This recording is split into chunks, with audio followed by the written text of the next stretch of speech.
Okay, so I guess we're going to get started here. So I'm Philip, and I'm with Secure Edge, and we have another webinar in the series that we started talking about last month, which was really all about how to build and scale a network as a service practice.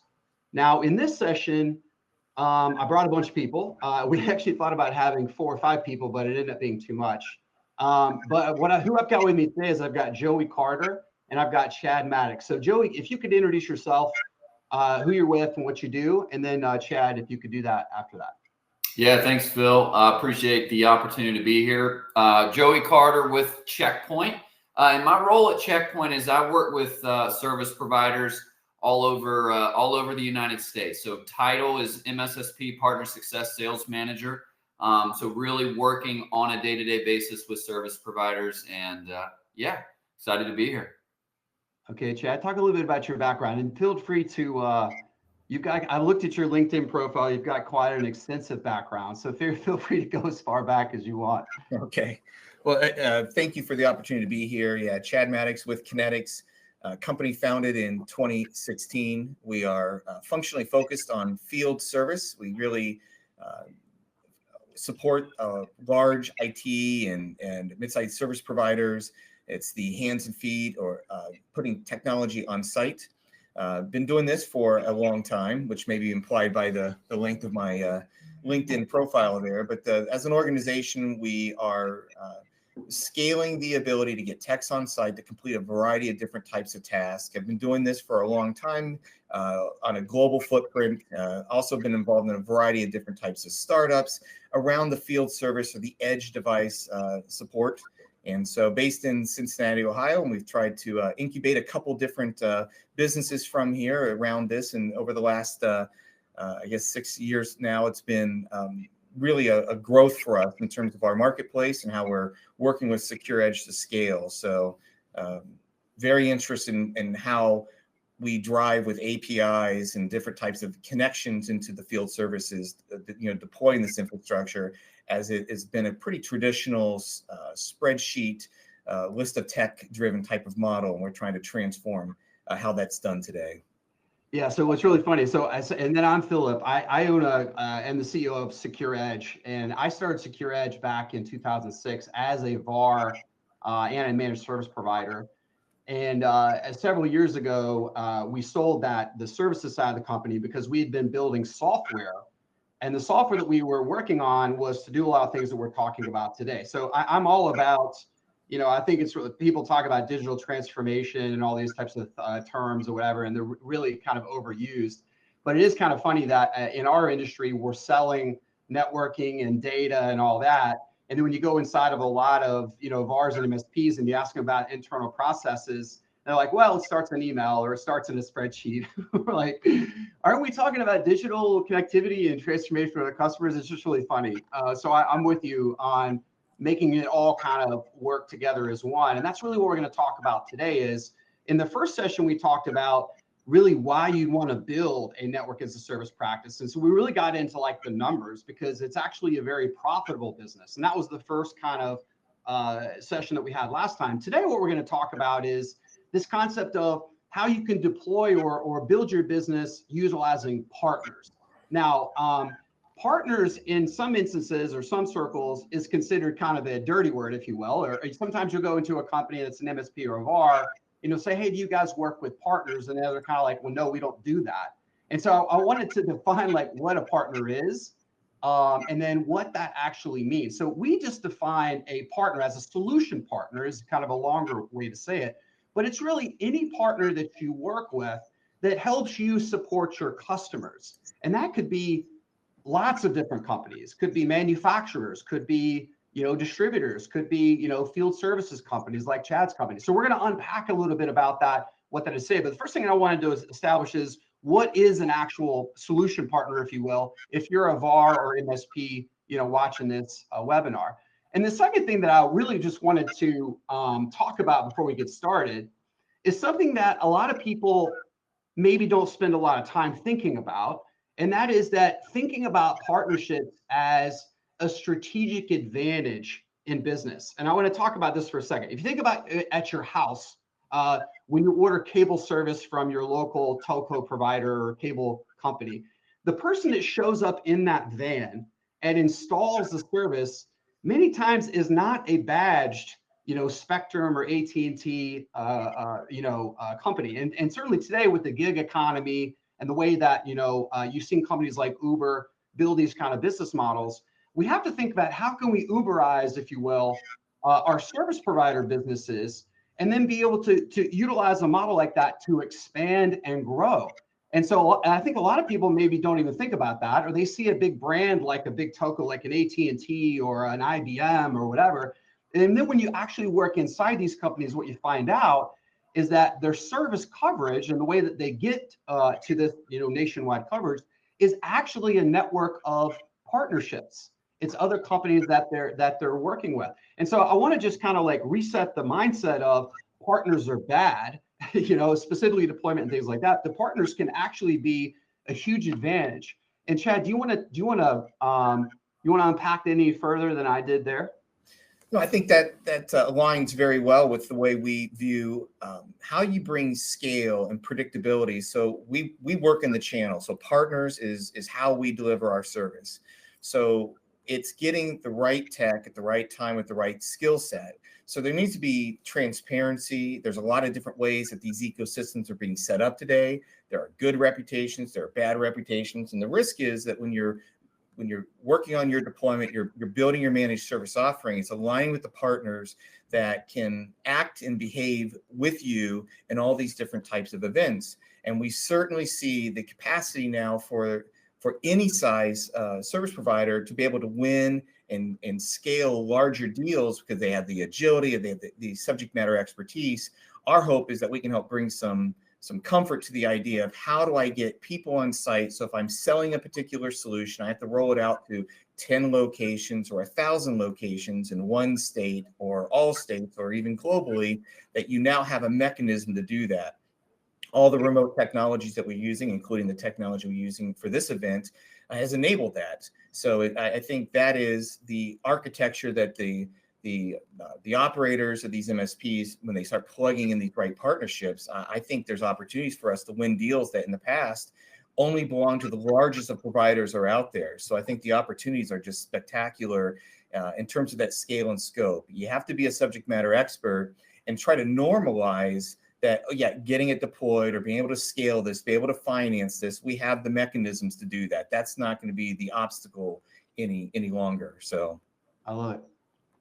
Okay, so when we're talking specifically about network as a service, because that's obviously the topic of our webinar series, it really kind of changes how you have to look at the interaction that you have with a customer. And so what we are talking about is when you're selling an as a service model, you're really selling a relationship that's long term. So if I'm just going to ship somebody firewalls as an example and even configure it for them, it's really transaction based. Say it's point in time. Hey, I deployed this for you.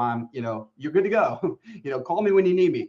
When you start talking about delivering it as a service model, now you're going in and you've got a 60-month relationship, and it really creates problems in the way you think about kind of your business. And so I wanted to talk a little bit about some of the challenges you might have. And the first challenge is maybe there's gaps in capability. And I'm going to go deep into services and things like that today, because I think that's really important. But really, so the first problem I want is I just have a problem. I'm missing something in my kind of capability. And Joey, we were talking about this earlier, specifically about kind of the smaller partners. Can you talk just a little bit about some of the challenges that the smaller MSPs are having in building, as a service models? Yeah, great point. I think one of the things we're really seeing in the market now is tied directly to this is a talent shortage, right? And a key from the vendor's perspective to really help with this is to have technology that's scalable and easy to use for the service provider. And we'll get into exactly how we do that shortly. But things that we use like AI, intuitive management consoles, fantastic support resources are things that the service provider needs, right? Because they don't have the resources of an enterprise company out there. So, that's just for me, when I see that every day, there's an abundance of need there where we talked about it a minute ago, of really having that partner community. Checkpoint is a 100% partner-driven channel company, and it's absolutely key to offering an end-to-end solution. So totally agree with this being a big challenge in the market. Yeah, and then from my perspective, being I was a service provider for 15 years, we had this problem where, it might be a gap in something that my team internally couldn't do, and I had to figure out where am I going to go to kind of fill this kind of services life cycle. And the other thing we would see a lot is we were regional by nature, so we were based in the Carolinas. We could cover the territory well. So I had a few remote employees, but when we had to deploy in Portland, that was a big problem. Do I put somebody on a plane? So we had the capabilities, we just really couldn't get there. And then the third kind of problem we saw on a regular basis is we really had this scalability problem. So, hey, we've got a big retailer that's coming in. Again, we're not a big company, but we have several resources, but they want us to do 300 site surveys in 60 days. All right, well, how the hell are we going to do that? Like we have a lot of these like scalability kind of problems. So when we're thinking about resources challenges, what I'd encourage everybody to do is just think about what your team looks like internally, and then we're going to map kind of the services capabilities to what your skills are internally. And I'm getting ahead of myself a little bit. All right, so that's kind of the challenges. Let's go through some of the partners that we think is critical. And I'm also saying this because we started building a network as a service practice in 2017, and that was several years before we sold that company. And so the partners that I'm going to share with you are the ones that we had to implement as a company when we were building that kind of practice. And the first one that we had to really tackle or figure out was, how are we going to finance all this stuff? And when you're talking about as a service models, it's one thing to go in and say, hey, Mr. Customer, here's $1 million in equipment, and then you go buy it up front, and then we're gonna manage it after you. And that's really the traditional managed services model, and you sell them stuff, and that's good. But we wanted it to be even stickier. We wanted the whole thing to be delivered as a service, which means we had to figure out, how do we take this financial services process and really embed it into how we're doing business as a company, which is really a different kind of a workflow. And so the first partner that I would say is very critical is a finance partner that has some sort of technology financing program that can fund essentially your as a service business.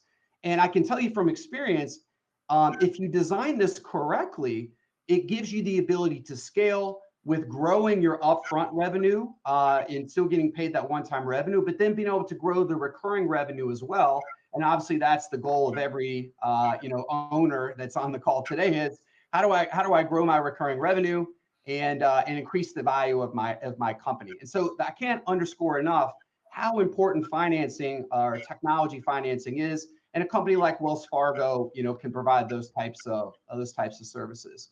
And then the second partner is, obviously is sitting here, is you've got to have a manufacturer, and not just any manufacturer, I would say, but you have to have a manufacturer that wants to be supporting you as you build an as a service model. And obviously we're hosting here with Joey and Checkpoint. And so Joey, I want you to unpack a little bit some of the Checkpoint programs that are really designed to support service providers once that equipment is installed. Yeah, anybody can sell the firewall, or the security services and turn it on. But what are the tools that you guys have after that initial sale that you can talk about? Yeah, 100% spot on there. And just for those that may not have caught part one or haven't maybe heard of Checkpoint, we started in 1993 in Tel Aviv, Israel. Today, we've got over 100,000 customers all across the globe. Really one of the larger pure play security manufacturers in the world. And Phil's exactly right. I mean, any company can sell products or sell services, but at the end of the day, for the service provider and for really that partner ecosystem to make sense, it's got to be easy to deploy, easy to manage, and easy to support. If you're going to boil it down into three pillars, because it's an ongoing continuation of a partnership, right? So when you think about that, really some of the areas to get started on continuously, the Checkpoint does a great job of are things like upgrades, onboarding, integrations with third-party tools, and really that's where I've seen, and a lot of my colleagues are seeing the rubber meets the road with the service providers. So one of the main areas Check Point does a great job of that is our Infinity portal. And this is going to be the portal that our service providers are logging into to manage our various technologies. It's your single pane of glass, cloud-based, that you've got the ability to have multi-tenant. So as a service provider with multiple customers, you can be, looking at deploying a mobile threat events for client A, and then 2 clicks later, you're going to be looking at a separate client's email security dashboard. So that's a really something we're seeing a lot of success with, and the market needs, right? And we talked earlier about things that, service providers need to scale and what makes sense coming from the manufacturer's side. We're getting a ton of positive feedback with that. Secondly, we talked a little bit about integrations and APIs. Check Point today has over 300 technology integrations because not every service provider is the same. I mean, Phil can tell you this, he's run one. You're going to have service providers that have specialty in certain areas. Some have a telco background or a VoIP background or a managed print background, and they're trying to get into the security space. And really why we're here today is they want to offer services around it, and they need resources from multiple channels to help do that. Another big area, the onboarding and support is big because that's going to be really key to scale. Check Point does a fantastic job with if we want to place the autonomy to do that on the partner, we've got self-set up wizards and resources to do that, our partners are using on a daily basis. We've got partner community groups for any type of need. If all of that wants to be done at the service provider level, we've got 1-800 numbers that are staffed by around the clock, experienced incident response resources that are just one phone call away. So that's another key component to it as well. I know I'm rambling here, Phil. No, this is good stuff, man. Keep going. So I wanted to prompt you on one other thing that I think is important. When you're thinking about equipment, because when you're selling obviously networking, there's clearly hardware and things like that involved. When in the old kind of VAR business model, okay, you would go into the customer and the customer would tell you how much money they had basically, and then you would essentially figure out what equipment you could sell them. So if you were selling like the latest networking, you'd be like, oh, let me tell you about all the fantastic features and the throughput on the firewall. And then it would just basically their budget would dictate, hey, here's the best model we have. No, I can't afford that. Okay, well, this model will work as well. Yeah. And what I want to point out it ends up being scenarios where you have school districts buying, the most expensive device. And you're like, that was a complete waste of money. That's what happens a lot in those scenarios. In an as a service model, you kind of flip it to the service provider is now obviously the managed service provider, the networking company providing that to their customer. And it actually changes the dynamic of the purchase because now I'm delivering a service level agreement. I'm not delivering a freaking, the most expensive firewall they can afford. I'm now delivering a service, if you will. And what we've done, and what I appreciate that we did with you guys is we spent several months, like 6 or 8 months or something, and we took the Check Point product set and we designed bundles with it. And we said, this bundle is the right bundle when you're going to deliver an SLA to a school district. This bundle is the right bundle in delivering this service into a office type environment. And so can you talk a little bit about that, the SLAs and the bundles and things like that? Yeah, it's key because we talked earlier about not every service provider being different. And what they need to really get a service model like this off the ground is something white glove and click and just very few clicks in order to get something stood up. So you're needing those bundles that are tailored to large commercial customers or school districts or healthcare or things like state and local and school districts that fit the need, or you're having to spend time 2 to 3 months workshopping what those SKUs are, how are the deliverables with a vendor resource beforehand, right? What Phil and the teams here have got today are preset bundles that we have already been configured that make sense for those environments. It's fantastic and it's really critical to getting something like this off the ground. Yeah, just a real quick comment on that. I really think this is the future of how IT services are going to scale productizing everything that we do. There tends to be these customized transactions. The pursuit costs are high. How do you put all these things together? And in the end, you're starting to build these repeatable bundles that you start to see that trend. So the Secure Edge platform really enables us to be able to build some of those elements. And that's how we're going to scale in the future. I think about the past, how everything was customized. We're doing much of the same things over and over again, but the pressure for us to productize, I think, is going to be, how we're going to be successful in the future. And that initiative and using something that ties finance and all the different elements together, the one, I want this, it's X dollars, and the transaction is complete. Yep. I love that. All right. So let's talk about the services lifecycle here for a minute.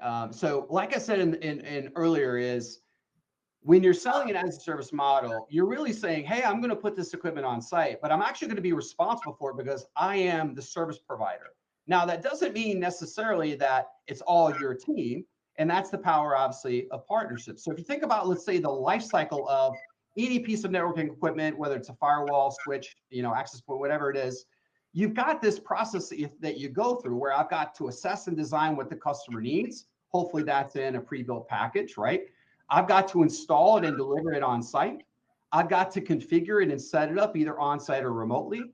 I now have to support that either with a NOC and or SOC and provide managed services that's affiliated with that. And then I also have to renew it at the end of the term. Now, if you're looking at this and you're a traditional VAR, you're like, oh, this is a lot of crap that I don't have the capability to do today. And so that's obviously where we're going to talk a little bit about partnerships. Now, the first kind of big opportunity, I think, when you're thinking about the services lifecycle is how do you put bodies in buildings to install and configure things? And obviously, we've got Chad on the call with us today. And so the next few slides, Chad, I want to start talking through some of these things.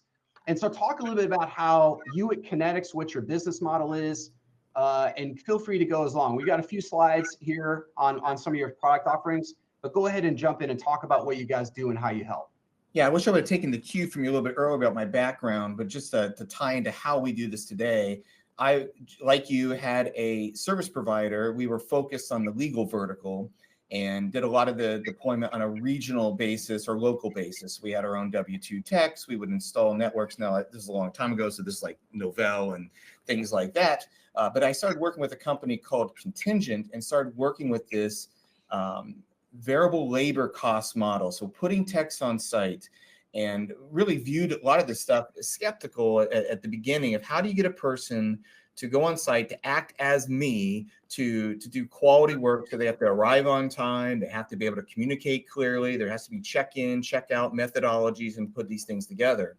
And what I learned from Contingent was how to really build and scale that model, and almost this Darwinistic element where we'd identify the right techs and the right skill sets, and having diversity. So if I needed to run cabling to enable the back office or the devices, to techs that can configure things on site, which has changed rapidly with the whole. We now work with service providers to provide all the engineering support, and we put smart hands on site that basically can take instruction and complete this. So when we do this work today, we have a platform we call Dispatch One, which is integrating with your platform, that we look at every tech, the background of what they've done, making sure they're compliant in the work that they do, and have that scale and scope on a 24/7 capability. Over the last 6 years, we've developed a global workforce, so we are truly 24/7. So if it's after-hour work, and we're doing cutovers, and a lot of cutovers happen at weekends and after hours, et cetera. We have absolute scale to that. But for us, what's critical is to be able to assure that there are the right elements so that the service provider has a good outcome. Any kind of soft event like communication, they don't clean up the workspace, et cetera, creates end user experience and escalations. And from a global perspective, what we've been able to do is provide an agreement in USD that gives you predictable pricing. Last year, we're in 108 different countries, that we've been on site completing work for a variety of small to large providers. And when you think about things globally, because a lot of your customers will have manufacturing plants or different types of facilities, they're expanding globally, that shouldn't prevent you from being able to, expand the scope of what you support for them. So we're looking at the currency risk. We're making sure that everything we provide we manage that. VAT, any of the tax implications, all when we provide a transaction, it's inclusive. There's no withholding tax. There's no VAT taxes that we're collecting later. And we have known techs. So we're putting techs on site in different countries that have experience with us to complete that. We have full support across the time zones. And of course, it's being able to communicate with the people that can check in and check out to make sure that everything meets what the Insight was looking for, as well as the checkout with the group there. Yeah. So my job is writing software or creating software, and your job sounds way more difficult. Well, sometimes it depends. It's human beings, and so that's why every tech that we work with, we match them with another person to make sure things are there. And this is you're so good at your lead-ins there, Phil. So for us to create an optimal result is the first thing. We have to have good definition. So when a tech is going on site, sometimes we have failures because we're not giving them good instructions. So it appears to be a bad tech, but if you're told to go on site and not given much information, then that can create the wrong outcomes. We spend a lot of time in talent development, so making sure the right skill sets. This is, I think, an exciting area of our space where, because of the remote technologies that exist, we can have reliable, predictable people, but your teams can also augment. You don't need a Checkpoint certified tech to be on site to configure a device. We have to make sure we have accessibility to that device, and then we can then help resolve and remediate and get the tech off site.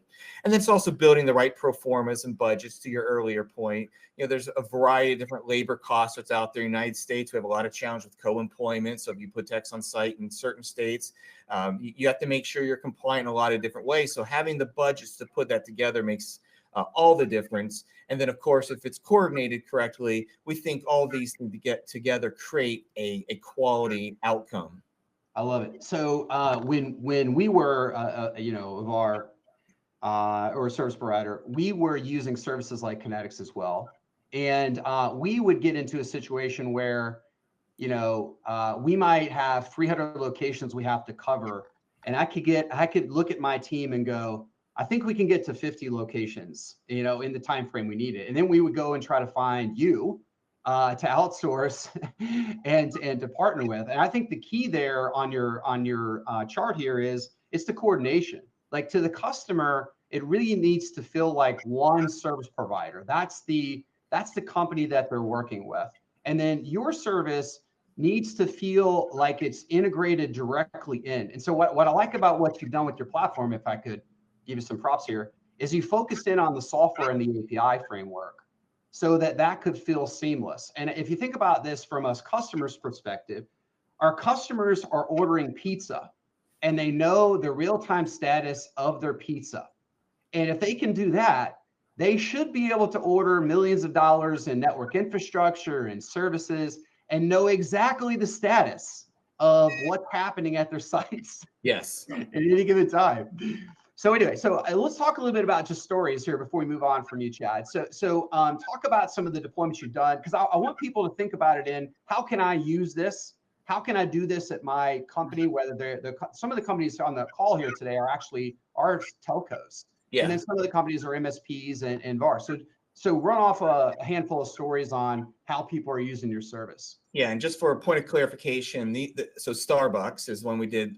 That was what we would call an end client. We are channel focused on what we do. So we would go on site. There was a rollout. There was an ATA. There's some network infrastructure updates.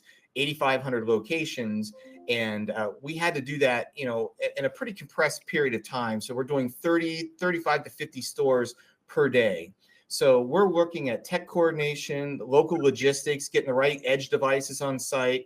And then we even augmented that team, because when you're doing a rollout with 35 to 50 locations, we typically are released from that site by the carrier, by the MSP or the telco.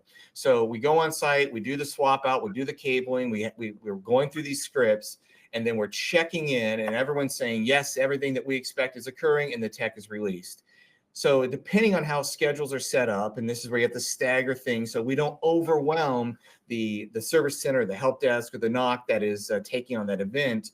We have also leveraged our Cebu Center in the Philippines with technical coordinators that kind of on an as-needed basis help augment that check-in, check-out.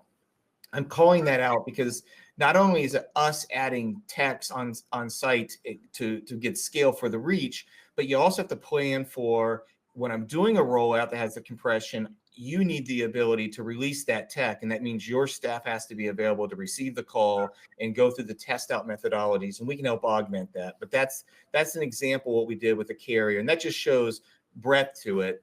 Joann's is another one that was a total back office refresh. This gets a little bit more complex. We're refreshing network infrastructure.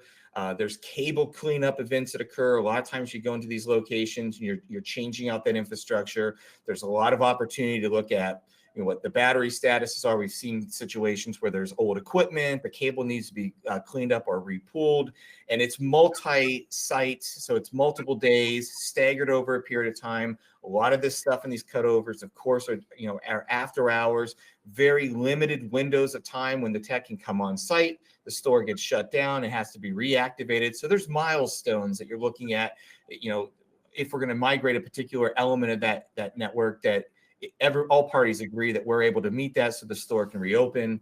And so that's looking at a lot of different skill set diversity, because structured cabling might be different than some of the network infrastructure that needs to be set up there. And then we're coordinated tightly with this service provider to make sure all those events, because not only is it the MSP that is telling us, yes, the tech is ready, but the end customer also say, yes, my store is back into operation and the devices that we're looking for. So there's almost these bridged events that are out there. This is another one with the question here is how many case studies are bragging and how many are appropriate? You put 3 in here. So, yeah. So the rest of the webinar is going to be case studies from Chad. Yeah. Sorry, this is my last one. I'm just kidding. Yeah, this one has to deal with more specialized teams. So sometimes if it's a more regional area, you have tiger teams that can kind of roll over from site to site. And again, coordinating that with the groups and putting those things together. And this really comes from years of success and failures. I mean, going back to the original slide, having the right budget, having the right expectations, the right installation scripts, it is a fully integrated event. So even though we want to position ourselves as being subject matter experts in field services, it's a commodity. It's a utility of it's out there. So we have a constant pressure to drive down our costs, but it's a fully integrated solution, and it has to be nuanced so that when the tech goes on site and the teams are doing these rollouts, all these different elements have to be coordinated. And that's where the service provider becomes that architect, bringing in these different providers. And so when we go on site, we appear as the service provider. So again, these are end clients for us. They may or may not know who we are, and that's by design. But in order to get a tech to leave a site successfully requires all parties to be synchronized in that event.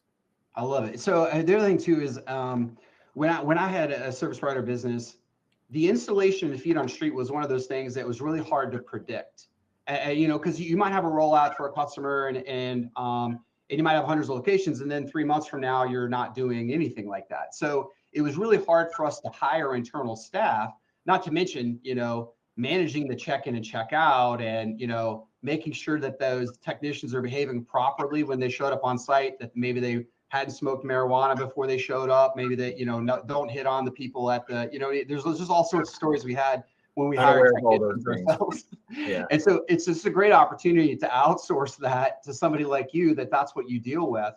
And so I think that your job is also very hard, but also very necessary.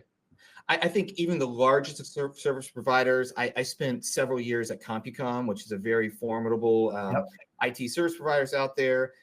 3,000 plus W-2 staff, but when it came to rollouts, very much using this contingent labor pool that is out there. There's a lot of different talent pools that exist. This is the great thing about platforms. So finding techs are becoming I think, a little bit easier. But the key is to tie together all those different elements in coordination. And is really the key question is the currency of the tech that's going on site. So using service providers like us might have a tech that we are spending, multiple transactions with, Right, and exactly. we know who they are. Exactly. And so that can mitigate some of that risk, because bad things do occur. And this is Darwinistic. I mean, if techs behave poorly, that we can remove them from the site. We can, never use them again. But we do find that many times the use, the core issue of that failure is not always the tech. I mean, there's That's a right. lot of different events that occur that we didn't do a good job of preparing them to go on site. And that's where I think these platforms become more pervasive, is because when they arrive, we need to have well-written instructions and be very precise of what's happening out there. And so we feel like it's still a human to human interaction that has to occur. We believe in the future of AI and all the things that are occurring, but when you want a person to arrive on site and have that interaction with the site contacts, those are the things that drive the strongest of experience. And I think the key question to ask the providers is, how current are you in this particular area or country or city that you might ask them to do work for you in? 100%. Okay, let's move on after. So after you get the equipment installed and set it up, the other kind of big opportunity that we find is when you're selling as a service, obviously it's important to be able to support the customer after the network is installed. And so you run into a problem of, do I build my own network operations center? Do I build my own security operations center? And the problem with that is obvious. It's really expensive to do that. And so certainly when you're getting started in the network as a service business, you would want to consider outsourcing that, because there's a lot of great companies out there. An example that we're using here is Global Linking Solutions, which is probably a company that almost no one has heard of. But you've probably done business with a company that is using Global Linking Solutions to deliver essentially a managed NOC and SOC service. And so this, I think, is a great opportunity where if you're getting started in the business, you're using an outsourced partner until maybe there's a point, and I say that maybe there's a point where you do build one internally. But what you'll find is that even when you go into, again, the big service providers or even the telcos, a lot of those companies are outsourcing to companies like Global Linking Solutions. And the opportunity here is you're essentially paying per seat, or you're paying per device, or you're paying on a per device basis for a service. And they are delivering 24/7 call center support, NOC services as well. Sometimes you can actually get it packaged together. And that's our experience with a company like GLS, is maybe they have an offering where you can include the management of the checkpoint security services along with, an agent-based call center. And so it really takes the cost structure out of being able to deliver that as a service offering. We actually thought about having GLS on the call today, but it was just too many people. so we'll do another session with, and I'll get the CEO of GLS on here, because they're a fantastic partner. I think everyone should consider. And the other kind of problem, and this is the last one I think we'll have time to cover, is how do you tie all this stuff together? Like how, you've got Chad and Kinetics delivering technical services. You've got GLS delivering the NOC. You've got Joey and Checkpoint delivering the network infrastructure. Your own team, if you're a service provider, is probably doing engineering services and things like that. And so the problem becomes, how do I deliver a unified experience to my customer so they're having the same type of experience they would expect on an AWS or Amazon or other kind of modern platform? And what we created, and this is obviously why we're here today, or at my company at least, is when I was a service provider, we had a lot of these internal problems. And so what we ended up doing is we ended up building software. And the software that we created, we call Central Office. And we define it, or we describe it as a business automation platform that really just ties all these things together. The problem with a lot of IT companies today is actually a lack of connectivity internally, which is, again, kind of a funny topic to be talking about. And so what we built is we built a framework to tie partners and apps all together inside essentially one platform. And the advantage here, in thinking about what we talked about today with NOC and Kinetics and Checkpoint and all these different companies, is we can merge all those things together essentially into one platform. And that just makes it easier to do business. because we built workflows that automate a lot of these functions. So if you think about, if I'm going to give my customers a digital experience, well, the only way to do that is to build a digital infrastructure internally so that I can put APIs on front of that so that my customer can receive that experience. If you think about tracking pizzas, well, what's happening inside the restaurant is somebody's checking it in at every station, if you will, as that pizza is being made, and that's what's giving you those real-time updates. And what we did with Central Office is we took that kind of modern idea and we built those types of workflows. How do you sell? How do you fulfill? And how do you manage customers in kind of a digital framework? Not that we're replacing a lot of existing tools. What mostly we're doing is we're really connecting together existing CRMs, existing ITSMs, existing PSA software, and then we're just tying in partners to help you fulfill those types of things on demand. So that's where. So we are the fifth kind of partner that I believe is important. Okay, so we do have some time. I think, is this time for questions? Danny, you on here? Yeah. So let's got a few minutes left, maybe 5 minutes left or so. So let's tackle some questions, and then we'll have a couple of calls to action, and then we'll wrap up. So the first question I have here, I believe is for Kinetics. It says, what's the lead time you need to deploy a technician? So when we have an activated account or an agreement, we have rates that are based on skill set and criticality.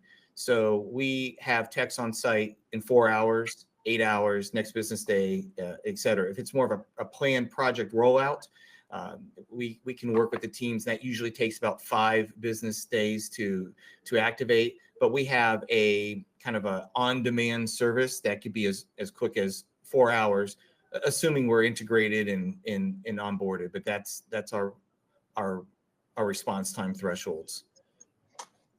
Gotcha. And it's another one. I don't know if it ties into that, but it's how do you price your services? Is it fixed fee or hourly? That's a very good question. That's changing over time. But right now we have rates that are based on skill set and criticality. So if we have 2 days or more and it's a standard tech, that would be a lower cost than a advanced, like a fiber tech that you need on site in 4 hours. But it would be consumed as needed, and that is a little bit different. So even though I agree with Phil completely, we want a monthly reoccurring model, but people will consume the service as needed. So and we know and believe that anything to remotely remediate avoids that truck roll, or the tech on site would be the first kind of pursuit. But yeah, it's consumed as the tech is on site. Gotcha. The next one here is, can the Checkpoint bundles within Central Office, can those be edited? If a partner isn't looking to use one of our pre-configured bundles that we talked about, we've absolutely got the ability to manipulate and build whatever configured bundles we'd like. And that's a testament to Phil and his team's work and what they've done with our catalog. So from my side, absolutely.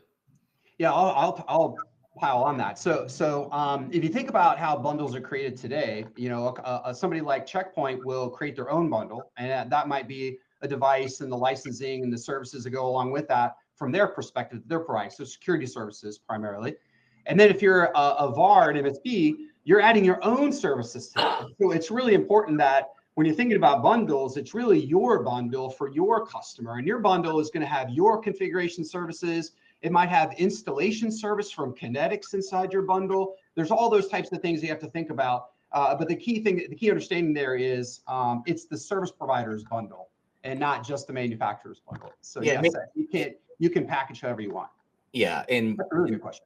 And I think just to add to that real quick, when I was describing our kind of almost break fix or on-demand service, what we've done with Secure Edge is we've taken a lot of these different types of activities, different infrastructure type, and that would be a fixed price. So built into that bundle, we know generally the level of effort. We'll have consistent scope and assumptions, so we make that predictable, which is aligning with what you just described. So in those models, the price would be embedded in the bundle, which again is where I think this productization future is going. That's the way to consume it. That way, it's a predictable. The tech understands what they have to do, and we've done fixed kind of predictable pricing for years, and believe this is the right path. Danny, maybe we have time for one more if you have any more questions, or is that I have two in the queue right now. okay? The first one here, I believe, is also Kinetics again, but what's your vetting process? How do you guys vet techs? We go through a variety of onboarding methodologies. We will have obligations to do background checks, skill set assessments. We'll integrate with a couple different talent pools that are out there. We're looking for frequency of usage, so we want to understand if people show up on time. We get quality feedback from our customers, and that's all tracked. We have an ongoing vetting process, and that's constantly shaping. But there's things around skill set, background checks. There's co-employment, indemnification risk, and things like that we have to make sure we're being compliant with. And so there's a lot there in terms of how we put people on site. We have a badging process as well. There's skill sets and certifications that are credentialed, like Checkpoint may say this person has this certification, and there's others that just have experience. We see this very much like in the Cisco world. Maybe you don't have to be a CCNA, but if we know this tech has done a lot of Cisco infrastructure work, that helps indicate a kind of a score. And then as tickets are being filled, the system will bring forward the most qualified candidates to put on site for that particular task. That's good. I think that's all we have time for, Dan. We'll have to follow up Okay. with them on email and answer their questions. So, because we have a couple of just kind of calls to action. So if you're interested in learning more about the Checkpoint program, there's a link here. It's checkpoint.com/partners MSSP-program. That's here if you're interested in connecting with Checkpoint and learning more about the Checkpoint program. If you're interested in learning more about Kinetics and Chad's company, then you can see the link here on the bottom as well. And I think, Dan, is this going to go out after the call where they'll have these links? Yeah, so links as well as access to the replay Cool. and some other handouts.